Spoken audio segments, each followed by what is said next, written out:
2x1 abordagem primária e secundária. A abordagem primária e secundária é uma metodologia essencial no atendimento de emergências, projetada para garantir que as condições mais críticas do paciente sejam identificadas e tratadas imediatamente. Esse processo sistemático segue uma sequência de avaliação e intervenção para assegurar que problemas potencialmente fatais sejam resolvidos antes de uma análise mais aprofundada do quadro clínico. Abordagem primária, ABCDE. A abordagem primária, conhecida pelo acrônimo ABCDE, aborda 5 aspectos essenciais do atendimento inicial, permitindo que o profissional priorize a estabilização das funções vitais. A airway, via aérea.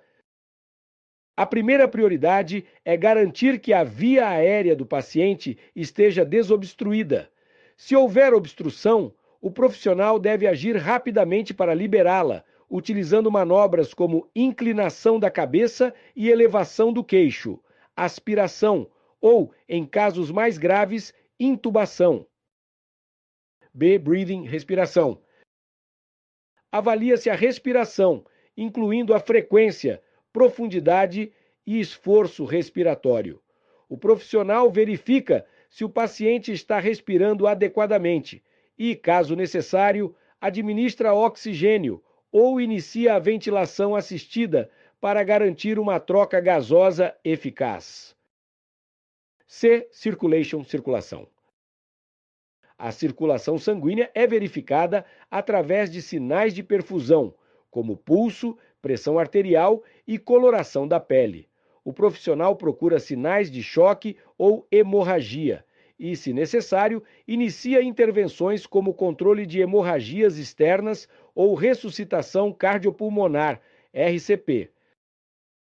D. Disability, estado neurológico. A avaliação neurológica rápida é realizada para determinar o nível de consciência do paciente, geralmente utilizando a escala de coma de Glasgow.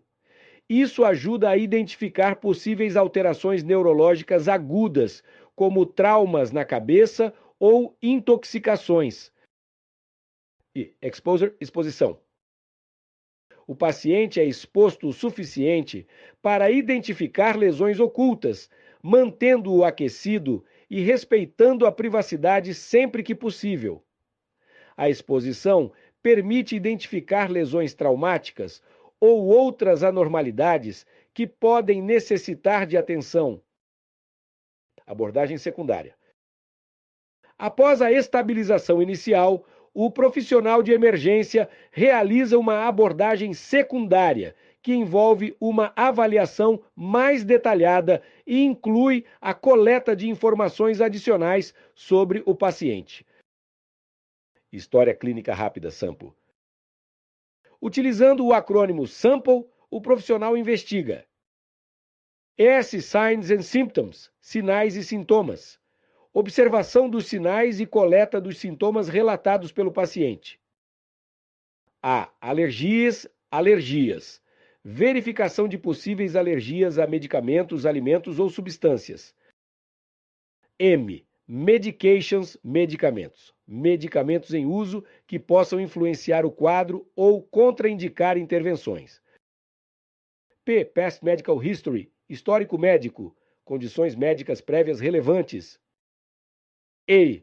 Last Oral Intake, última ingestão oral.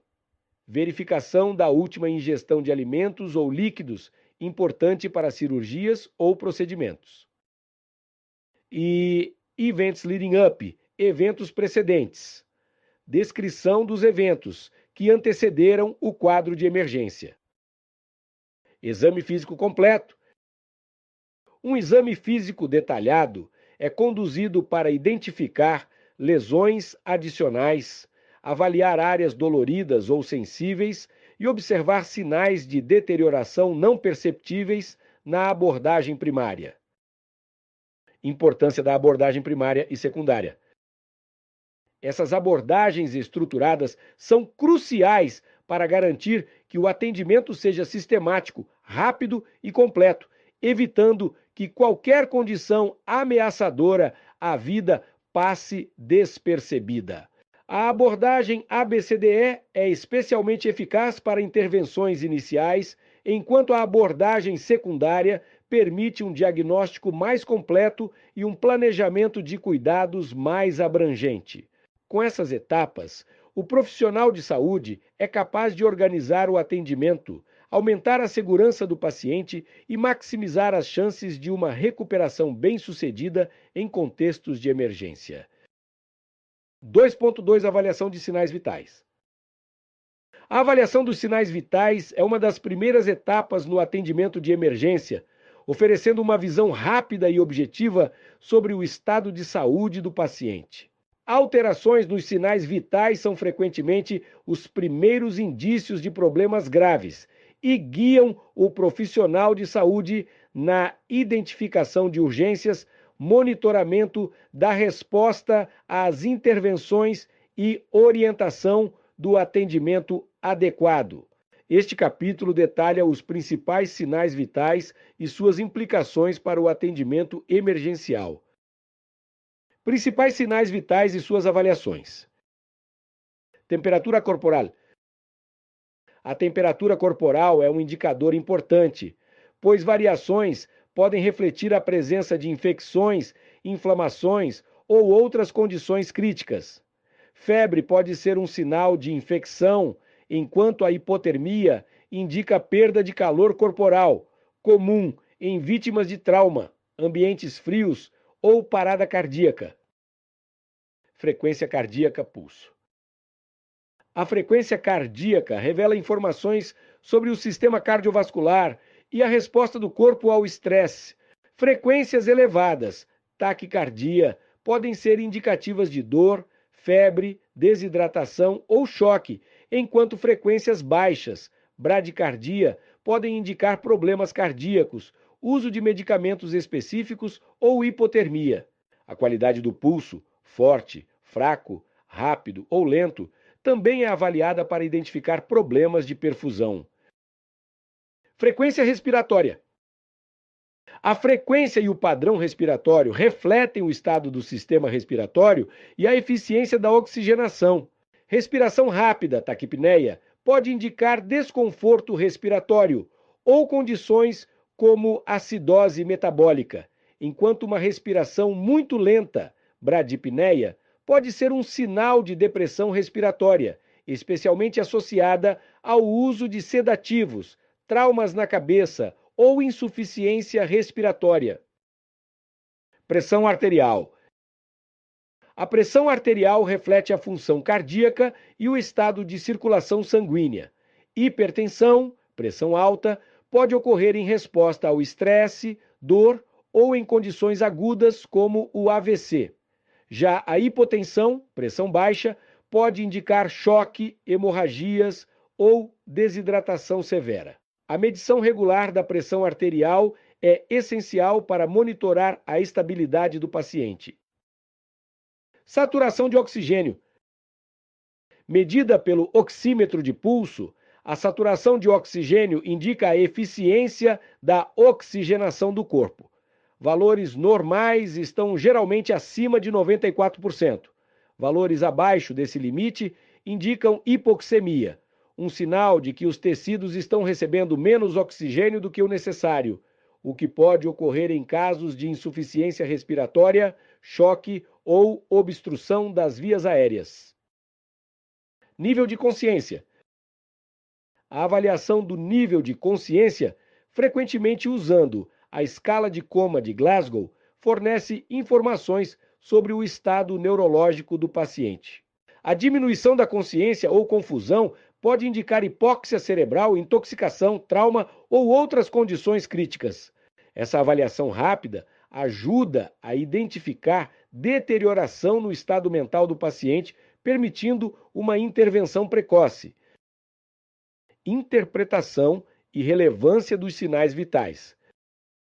A avaliação dos sinais vitais permite identificar alterações importantes que, em muitos casos, são sinais de alerta para condições ameaçadoras. Uma análise completa dos sinais vitais inclui não apenas a coleta dos valores, mas também a interpretação dos padrões e possíveis causas. Essa interpretação é essencial para decidir as intervenções iniciais e para ajustar o plano de cuidados conforme o paciente responde ao tratamento. Monitoramento contínuo. Em situações de emergência, os sinais vitais devem ser monitorados continuamente, especialmente em pacientes instáveis. Isso permite que o profissional observe mudanças no quadro clínico e faça ajustes rápidos nas intervenções. O monitoramento contínuo é feito com dispositivos como monitores multiparamétricos e oxímetros de pulso, que registram os dados em tempo real e alertam a equipe sobre quaisquer alterações críticas. 2.3 Identificação de riscos e prioridades. A identificação rápida de riscos e prioridades é uma etapa fundamental no atendimento de emergências. Esse processo permite que o profissional de saúde avalie a gravidade do quadro clínico do paciente, estabeleça prioridades de intervenção e direcione os recursos disponíveis para os casos mais críticos.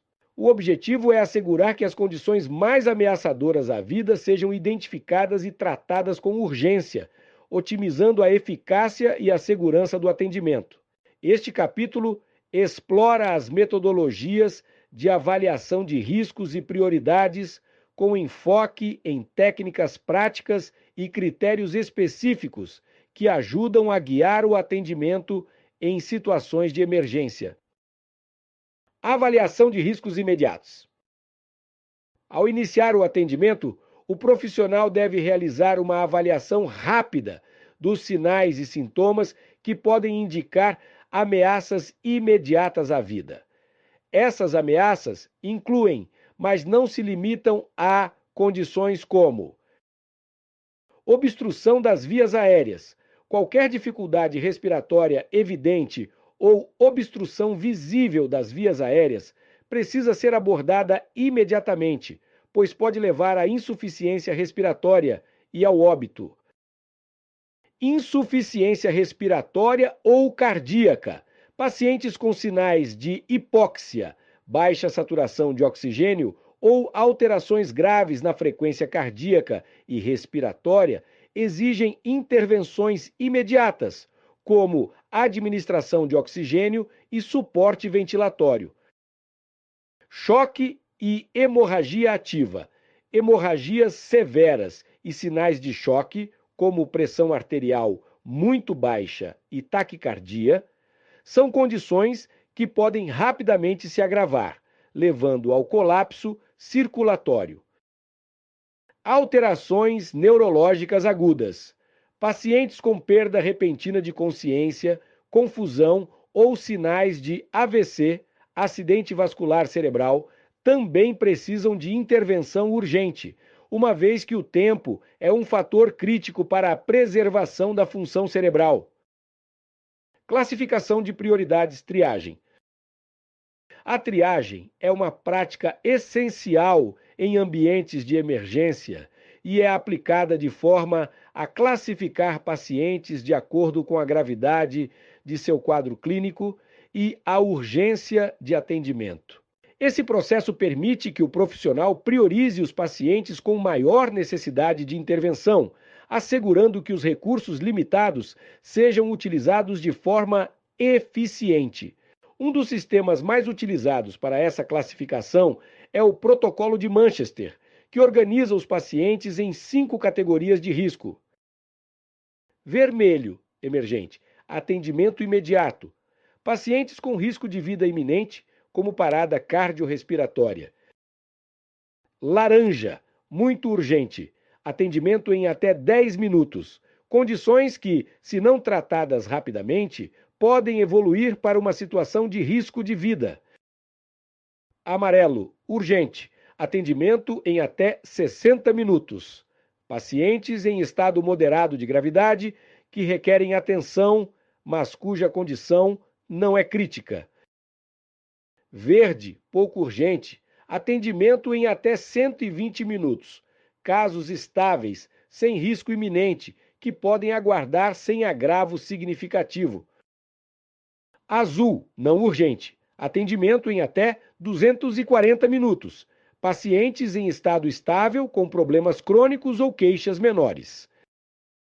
Essas categorias de risco permitem que o profissional direcione os pacientes para o nível de atendimento adequado, organizando o fluxo de trabalho de acordo com a urgência. Identificação de condições subjacentes e potencial de agravamento.